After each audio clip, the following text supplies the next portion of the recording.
Friends, അസ്സലാമു അലൈക്കും. ഇന്ന് ഞാൻ വന്നിട്ടുള്ളത് ചോക്കോബാറിൻ്റെ റെസിപ്പി ആയിട്ടാണ്.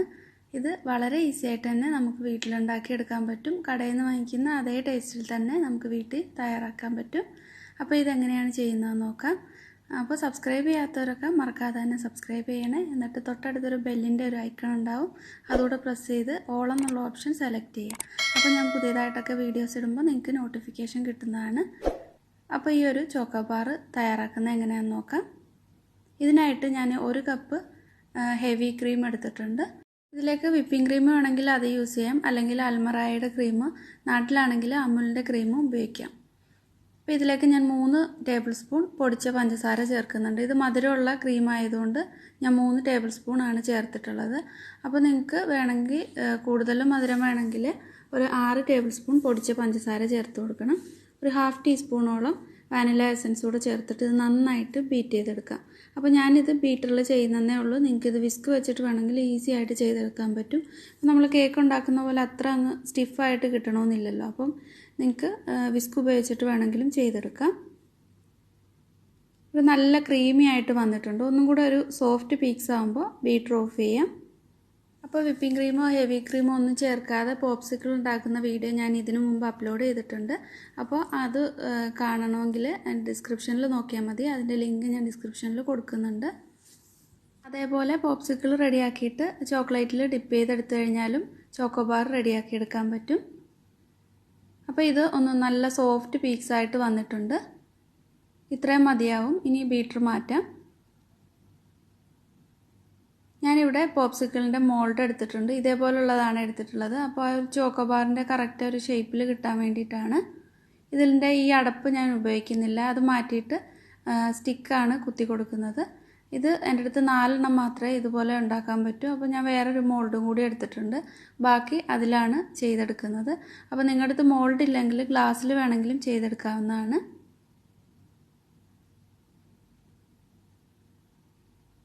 അപ്പോൾ ഷേപ്പ് ഒരു ചോക്കോബാറിൻ്റെ ഷേപ്പ് കിട്ടില്ല എന്നേ ഉള്ളൂ. ഗ്ലാസിൻ്റെ ചെറിയ ഗ്ലാസ്സിൽ വേണമെങ്കിലും ചെയ്തെടുക്കാം. ഇനി ഈ ക്രീം ഇതിലേക്ക് നിറച്ച് കൊടുക്കാം.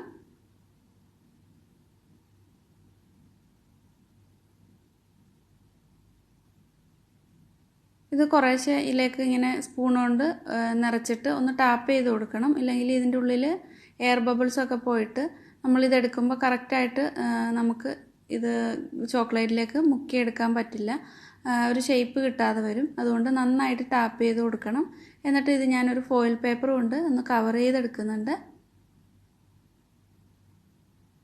നന്നായിട്ട് തന്നെ കവർ ചെയ്തെടുക്കണം. എന്നിട്ട് ഇതിലേക്ക് ഒരു കത്തി കൊണ്ടൊന്ന് മാർക്ക് ചെയ്തിട്ട് സ്റ്റിക്ക് കുത്തി കൊടുക്കണം. അപ്പോൾ ഇതിൻ്റെ തന്നെ അടപ്പ് വേണമെങ്കിലും യൂസ് ചെയ്യാം. ഞാനിപ്പോൾ ഈ സ്റ്റിക്ക് ഒന്ന് കുത്തി കൊടുക്കാൻ വേണ്ടിയിട്ടാണ് ഇങ്ങനെ ചെയ്യുന്നത്. ചെറുതായിട്ട് ഒന്ന് വെട്ടിട്ട് കൊടുത്തിട്ട് അതിലേക്ക് ഈ സ്റ്റിക്ക് ഒന്ന് ഇറക്കി വയ്ക്കാം. ഇനി ഇത് ഫ്രിഡ്ജിൽ വെച്ചിട്ട് ഫ്രീസറിൽ വെച്ചിട്ട് ഒരു 8 മണിക്കൂറെങ്കിലും കുറഞ്ഞത് തണുപ്പിച്ചെടുക്കണം. നന്നായിട്ട് തന്നെ ഫ്രീസ് ചെയ്തെടുക്കണം. അപ്പോൾ 8 മണിക്കൂറിൽ കൂടുതലായാലും കുഴപ്പമൊന്നുമില്ല.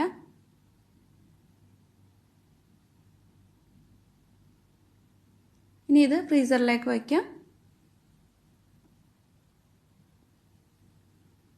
അപ്പോൾ ഈ ഒരു അളവിൽ ഒരു 6 പോപ്സിക്കിളും റെഡിയാക്കി എടുക്കാൻ പറ്റും. ഇപ്പോൾ 8 മണിക്കൂറൊക്കെ കഴിഞ്ഞിട്ടുണ്ട്. ഞാനിവിടെ ഒരു 400 ഗ്രാമോളം ചോക്ലേറ്റ് ഒന്ന് ഗ്രേറ്റ് ചെയ്തെടുത്തിട്ടുണ്ട്. ഇതിനെ ഒന്ന് മെൽറ്റ് ചെയ്തെടുക്കണം. ചോക്ലേറ്റിലേക്ക് ഒരു 1/4 കപ്പ് സൺഫ്ലവർ ഓയിൽ കൂടി ഒഴിച്ചു കൊടുക്കുന്നുണ്ട്.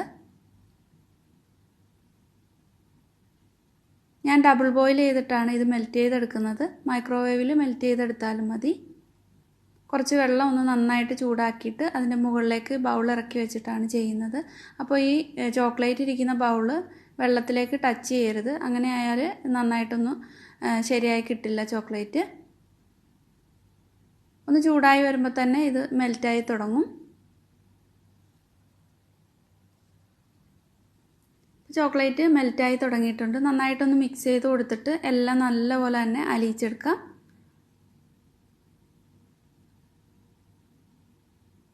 ഇപ്പോൾ ചോക്ലേറ്റ് എല്ലാം നന്നായിട്ട് മെൽറ്റായിട്ടുണ്ട്.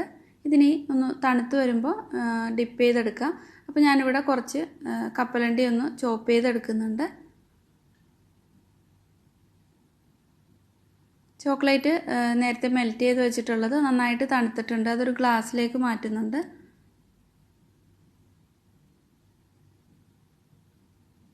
ഇപ്പോൾ ഫ്രീസറിൽ നിന്ന് ഞാൻ പുറത്തെടുത്തിട്ടുണ്ട്. ഇതിനി കുറച്ച് വെള്ളത്തിലേക്കൊന്ന് ഇറക്കിയിട്ട് ഒന്ന് രണ്ട് വട്ടം ഒന്ന് ഡിപ്പ് ചെയ്തെടുക്കണം. അപ്പോൾ ഇത് പെട്ടെന്ന് തന്നെ നമുക്കിതിൽ നിന്നും എടുത്ത് മാറ്റാൻ പറ്റും. സാധാ വെള്ളമാണ്, അതിലേക്ക് ഇങ്ങനൊന്ന് ഡിപ്പ് ചെയ്തിട്ട് ഇത് ഈസി ആയിട്ട് നമുക്ക് എടുത്ത് മാറ്റാൻ പറ്റും. എന്നിട്ട് ഈ ചോക്ലേറ്റിലേക്ക് ഒന്ന് നന്നായിട്ടൊന്ന് മുക്കിയിട്ട് ഒന്ന് കോട്ട് ചെയ്തെടുക്കാം. ഈ ഒരു ചോക്കോബാറിൽ പീനട്ടൂടെ ഇട്ട് കൊടുക്കുമ്പോഴാണ് നല്ലൊരു ടേസ്റ്റ് ഉണ്ടാവുന്നത്. അപ്പോൾ അത് നമ്മളിത് ഡിപ്പ് ചെയ്ത ഉടനെ തന്നെ ഈ പീനട്ട് ഇതിലേക്ക് ഇട്ട് കൊടുക്കണം. അല്ലെങ്കിൽ ആ പ്ലേറ്റിലേക്ക് ഇതൊന്ന് പതുക്കെ ഒന്ന് റോൾ ചെയ്തെടുത്താലും മതി. ഇതേപോലെ അപ്പോഴും തന്നെ ഇട്ട് കൊടുത്തിട്ട് നന്നായിട്ട് അപ്പോൾ സ്റ്റിക്കായി കിട്ടും. അപ്പോൾ വളരെ ഈസി ആയിട്ട് തന്നെ ഉണ്ടാക്കിയെടുക്കാൻ പറ്റിയ ചോക്കോബാറാണ്. എല്ലാവരും ട്രൈ ചെയ്ത് നോക്കണം. നല്ല ടേസ്റ്റാണ്. ട്രൈ ചെയ്ത് നോക്കിയിട്ട് ഫീഡ്ബാക്ക് അറിയിക്കണം. അതുപോലെ ഈ വീഡിയോ ഇഷ്ടമായിട്ടുണ്ടെങ്കിൽ ഷെയർ ചെയ്യുക. സബ്സ്ക്രൈബ് ചെയ്യാത്തവർ സബ്സ്ക്രൈബ് ചെയ്തിട്ട് സപ്പോർട്ട് ചെയ്യാനും മറക്കരുത്. അതുപോലെ ഗീവ് അവേയിൽ എല്ലാവരും മാക്സിമം പങ്കെടുക്കണം. ഗീവ് അവേയിൽ പങ്കെടുക്കാനായിട്ട് മാക്സിമം ഫുള്ളായിട്ട് വീഡിയോ കണ്ടിട്ട് വേണം കമൻറ്റ് ചെയ്യാനായിട്ട്. താങ്ക്